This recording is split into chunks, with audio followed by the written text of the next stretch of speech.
In order to satisfy my thrill-seeking desires, when faced with a dying person, I not only refused to help, I actively clamped down on their oxygen tube until they stopped breathing completely. Only then did a satisfied smile appear on my face. Then, pretending to be horrified, I ran out shouting, "We need help in here!"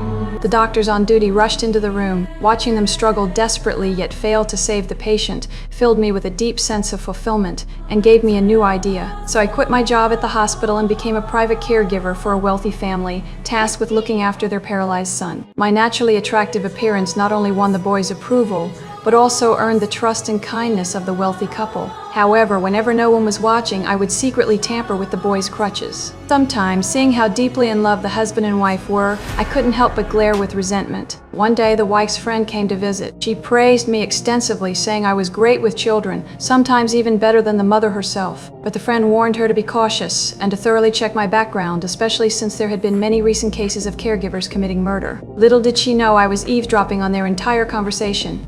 Just then, the boy's cries suddenly came from outside. When they rushed over, they found him lying on the ground. The wife scolded me for not watching him properly while calling the doctor. The boy quickly explained that he had fallen because his crutch malfunctioned, and he asked me to help him back to his room. The wife didn't suspect anything further and simply asked the doctor to deliver a new pair of crutches. That night, after reconsidering, she apologized to me for her earlier attitude. Surprisingly, I was very understanding and even prepared a gift for her. I'm gonna make you some of my special therapeutic tea. You're gonna feel so much better, trust me.